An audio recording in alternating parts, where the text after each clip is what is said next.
Welcome back to another episode of Fly Me to the Philippines. We're here in Cagayan de Oro, and today we want to talk about why is it whenever there's a gold rush, there's a lot of fool's gold. Previously, I talked to you about how dating apps are broken, and I introduced another video that I call the bingo system, which means you really have a 1 in 100 chance of finding gold. Like a gold rush in California, you heard people were finding gold. Everybody packed up, everybody went to find gold, but they met a lot of problems on the way. Those early 49ers who packed up and left their homes looking for a better life, looking for gold, were often met by hustlers and scammers. Yes, it was a gold rush. There were gold in them there hills, and it was worth going because many, many people found their fortunes. Many people struck it rich. And so we talked to you before about choice overload and how to deal with choice overload. The tables are turned. There's no more crickets and tumbleweed. You're here in the Philippines. You're looking for women in the Philippines and Asia, and you are like someone coming from the east, headed west for the gold rush, for the gold mines, looking for an easy score. And boy, people are going to hustle and try and take advantage of you. And a lot of us, myself included, have run into frustration. We're not sure whether to quit. We can't deal with the lying, the scamming, the requests for money. A beautiful girl is really hard to resist. And this is what we want to talk about today. Fool's gold, how not to be fooled by something that looks like gold. It's a choice overload environment. The number one rule from those who've been successful is be patient. Try to have the ability to defer gratification. We talked about the Stanford marshmallow study, Dr. Michelle. The kids who could wait for that second marshmallow did really, really well in life. And when you're looking for a Filipina, you might want someone highly educated. You might want someone who lives near Dumaguete. You might want someone who lives near Boracay or near Makati. And don't just jump at the first shiny, flashy thing that comes your way. How can you navigate this environment, which is so full of fool's gold? You're going to have to purchase maybe one more mining site than you want and start looking around. And when you find something, you have to investigate and you have to determine whether it's fool's gold or whether it's real gold. And it's going to take some investigatory tools. I want to tell this story. My whole career, I was in sales. I sold a software product that was very, very expensive, and everybody wanted it. And I covered a territory of 23 states east of the Mississippi. And I would get hundreds of inquiries and hundreds of people wanting free samples, people wanting me to come visit them and show them the product and do a presentation. And I was one of 3 or 4 regional sales managers for the company, and I was always number one. And one of the things that my management had a real hard time was I wouldn't chase after every lead. I wouldn't chase after every opportunity. I don't know where I learned it, but from the Watergate movies and the Watergate books, the source who kind of spilled the beans turned out to be a guy named Fred Fielding, I think, a former FBI senior official. His tip to Bernstein and Woodward was follow the money. And in business, that was always my rule. Did these people have serious money? Could they afford what I was selling? Because really, the biggest sales that our company made always went to large companies with deep pockets. And I would come to work every day and I would have my prospects. Back then, it was on paper. And every single day, I would take the top 20 prospects I had and put them in order of 1 through 20. And I would never work on number 19 or number 20 if there was something I could do to move the ball forward with number 1 or number 2. And after I finished working on number 1 or number 2, okay, I'd finally get to number 20. And some days, if I was really desperate, I'd look for number 21 or 22 or 25. My counterparts were out chasing their tails. Somebody would call up and want to be visited. They were under a lot of pressure to make visits. They thought those metrics mattered to their boss. What really mattered was whether you closed a sale. And following the money in our example here is about following those really high quality leads. When you get a bingo, when you find someone and boy, it sure looks like this is a really amazing prospect, you need to have time and energy and not be burnt out to investigate, to really dig into their Facebook pages, to spend time with them on video chat, to make sure they're not chatting 5 other guys and you're the number 4 prospect. You're looking for a woman who resembles the women that the other expats have so successfully met and settled down with. Now, your challenge is it's too rich a target environment. And it's full of people who are hustlers and scammers. And they're the first people you run into. If you post your profile, you're going to get inundated mostly by those people. There'll be legitimate Filipinas in there also. But you need to fend off all the chaff and all the noise. And I really encourage you to come up with your need to have list. If you're looking for a highly educated woman, a woman with a certain type of background, a woman who's very religious, so it's going to be challenging for a lot of people who have very, very targeted specific needs. Now, if you're like a lot of men and you do your thinking with your eyes, and, you know, someone in a tight pair of shorts at a car wash will strike your interest, that's okay too. But you will find an abundance of beautiful women, and you'll find people who are using pictures that aren't their own, and you'll find a lot of women, who are using filters. And be careful. Get on those video chats immediately. So what we want to do is exercise as much patience as possible. We want to use our dating tools, if we can, 30 to 60 days prior to arrival so that we don't have too long a long-term dating experience that can go wrong or can be very, very difficult to maintain. And we want to have our dating tools working while we're in country. Now, even though I recommend you get online 30 to 60 days beforehand, it's important that you take your time. The thing that I really want to talk about today is that everybody gives good video. The very first video chat, unless you just look horrible or unless she's awful, if she's cute and you're a Western man with some resources, you're going to have a really good video chat. It's like a first sales call. It's really hard to determine whether the customer was being polite or they really want to buy your product. So now they leave you and you're kind of confused as a salesperson. Gee, is this a really good prospect? They were so nice. They were so kind. Well, yeah, well, they're from Alabama. That's just the way they are. And what'll happen is you will, if you're successful and you generate 100 or 200 outgoing emails and you personalize them and you take the time and you make a really strong effort to find gold, I'm going to get a short list of 10 to 20 prospects. And you're going to try and set up video chats with your top 10 prospects. And you're going to be a little confused after you have these video chats because you'll eliminate the obvious ones who their complexion is horrible, their English is horrible, but the others are going to give you good video chats. So after 30 minutes or 45 minutes, you're going to go, wow, that was a really good video chat. This person seems promising.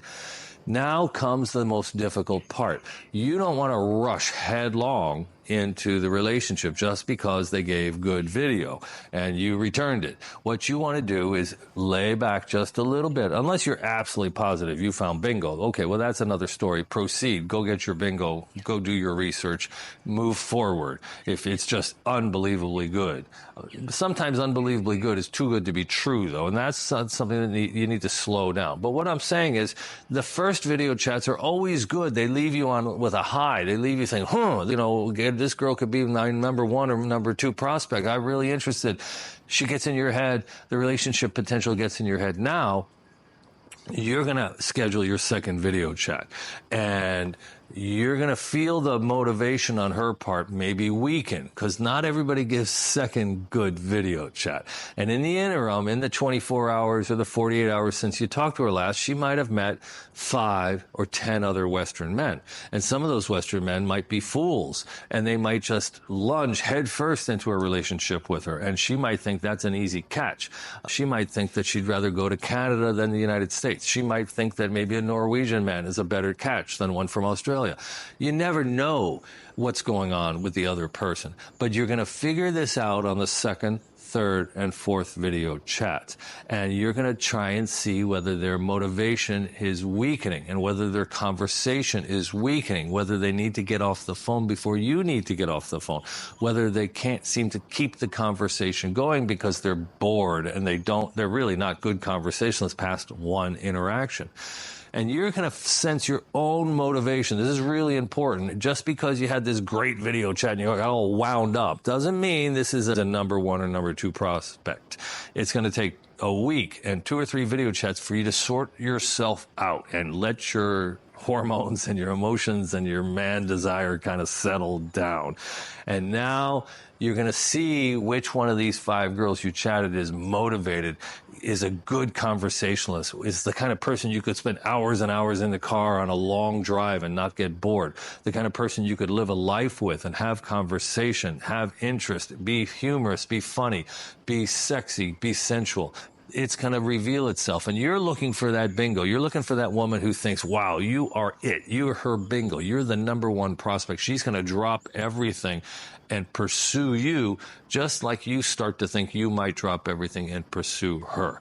And while it would be nice to have 3 or 4 women lined up here in the Philippines and take your little vacation, girlfriend in every port experience, it's highly unlikely that the girls aren't going to catch on, that the girls will participate, or that you'll be successful in lining up so many opportunities. Another analogy I would give you is a yacht salesman. You know, if you're selling, or a luxury home, you're selling a $5 million home with like that Michael Jordan used to live in, or some LeBron James used to live in.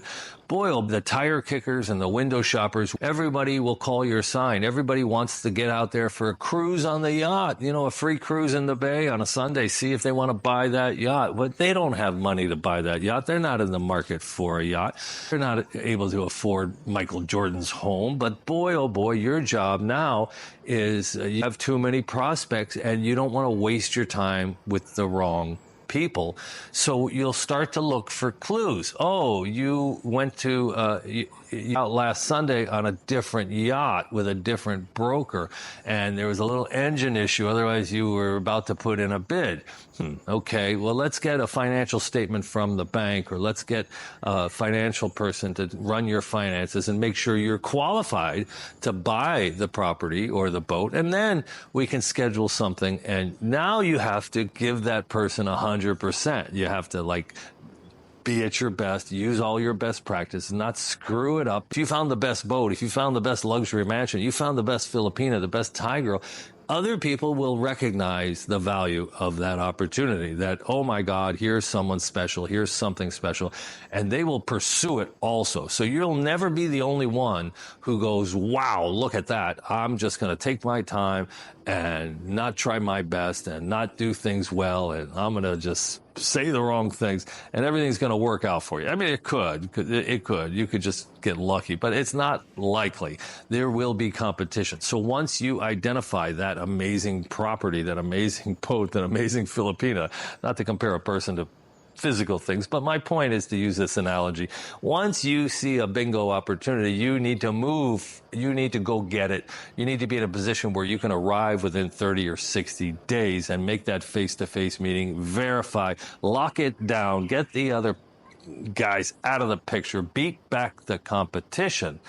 That's the game that we're at here. I do want to speak to beware of any financial requests. As you go down this path, these women in the Philippines may be a developing country, but the people here are very intelligent. They are very smart. Just to get a job, to be the cable guy, 5 years of college. In the West, you don't need a college degree to be the cable guy. But here in the Philippines, boy, if you don't have a college degree, you can't get a real job. You're flipping burgers.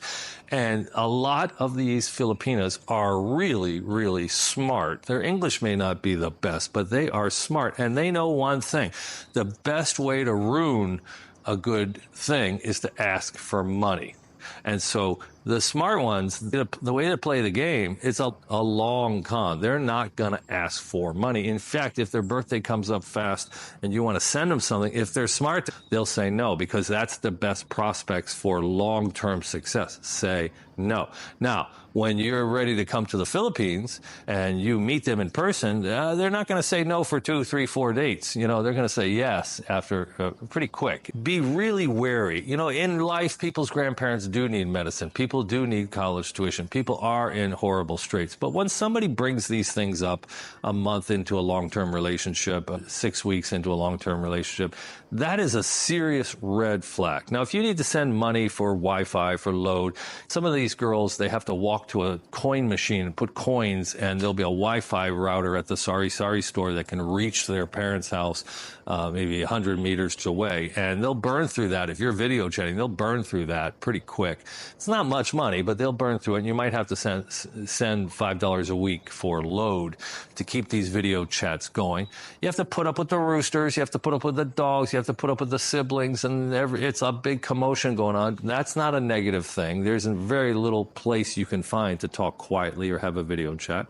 And if she starts to flirt with you and she starts to want to do a little striptease with you after 2 weeks or a month, it's not out of the ordinary, because these girls have heard and they can sense and they know that's what guys want. So your job's not to ask for it. Your job's not to talk to her in a way that lets her know that's what you're interested in. Her job's not to ask for money. So follow those 2 simple rules. You'll have more success. When you're doing these video chats, it's really important to ask open-ended questions. You don't want to ask these questions that have yes and no answers, and then the poor girl puts her hand over her mouth. She's embarrassed. Her English isn't as strong as she'd like or you'd like. Try and ask questions that spark an imagination, that can have her relate a story, an experience. Make sure you have your story down as to why you broke up with your last girlfriend, why you separated with your last girlfriend. Don't talk about any other Filipino girls that you're talking to. Just tell her nothing. She's going to check to see if you're online. So if you're chatting with her on WhatsApp and you have an 8 p.m. call scheduled and you're on WhatsApp from 6 o'clock to 7 o'clock to 7:45, she's going to know you've been online. If you have it turned on where she can see that you're online. Same thing with Messenger. They show when the last time, or if you're currently online. She's going to know you're talking to other girls. So you think about that in advance. Have your Facebook page cleansed of other women that you might have dated before or talked to in the month before. Make sure you're ready to be transparent. Have your photos ready, things like that. And don't give up. You have to keep looking through the opportunities. Don't look at one gold mine, just the person's a really good salesman and they're all enthusiastic and they're telling you a bunch of bull. Go look at 10 gold mines. Take the fool's gold down to the assessor's office. Have them tell you it's not real gold.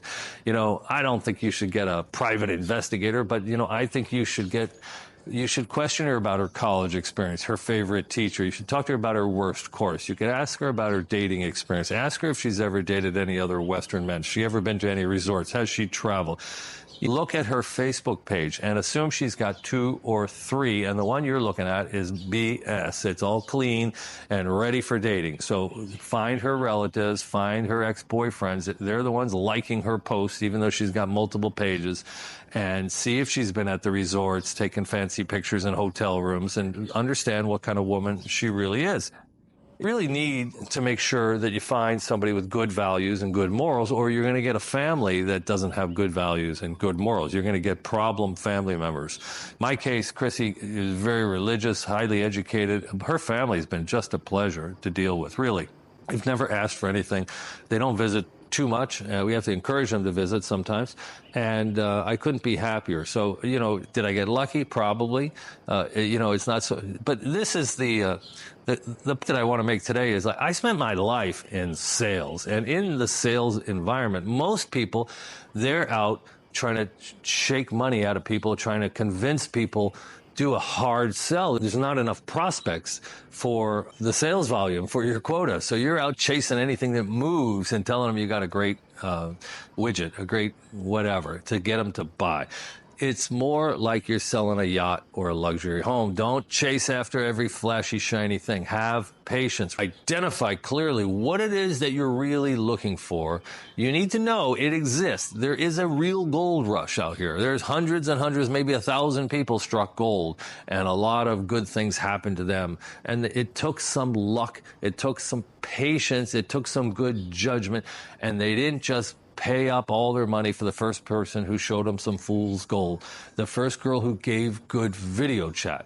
You know, one of the hardest things as a man is to not become totally overwhelmed when a 25-year-old drop-dead gorgeous Filipina starts to turn on the charm and make you think that you're it. Your thin head of hair is thick and that your long nose isn't long and that you've got the greatest smile and, you know, she loves that whatever. She loves your fingers. Some of it is true. You're different, and, you know, people like differences. They like, you know, I saw this vlog once. They showed these girls in Japan aboard with 8 Western men. Which one is handsome?